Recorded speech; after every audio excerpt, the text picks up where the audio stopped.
Μ' αρέσει πως μ' αρέσει. Άλλο ποιο ξέρετε χριστουγεννιάτικο? Καληνύχτα ναρκώτες πιάνει με ορισμός.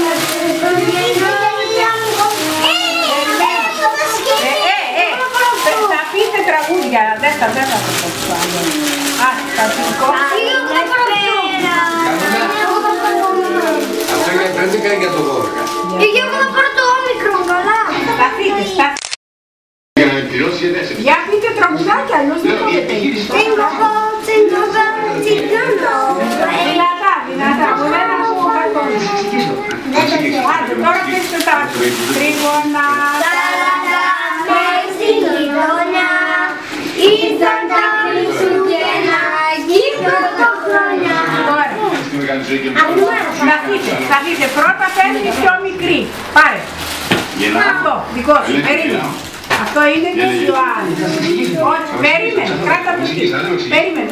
Αυτό εδώ είναι της Ιωάννης, μην το πειράζει. Εσύ, ποια είναι πιο μικρός μετά? Μα κι εγώ. Αυτό είναι της Ιωάννης. Πάρε το κράτη που είναι. Τώρα, μην το χαλάτε. Αυτό είναι. Δεν ξέρουμε γιατί έρχονται οι ξένοι στην Ελλάδα. Τώρα θα δούμε εδώ πάνω στο χαρτί. Πάνω στο χαρτί. Δεν είναι τσουρέκι, είναι βασιλόπτα. Πότε για δεν μπορούμε.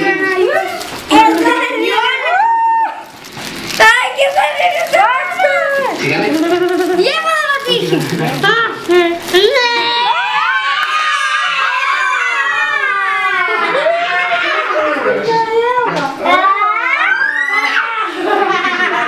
Αυτό ήταν πολύ ωραίο το χαραμίσο. Εγώ να το βάλουμε στο καντιλάκι.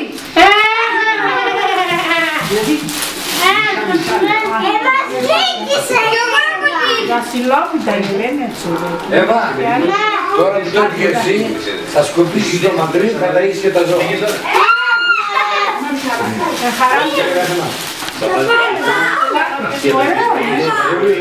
Δεν έπρεπε να το χαλάσει, είναι αυτό το όλα. Θέλει μάλλον να δοκιμάσεις. Να μην το χαλάσουμε.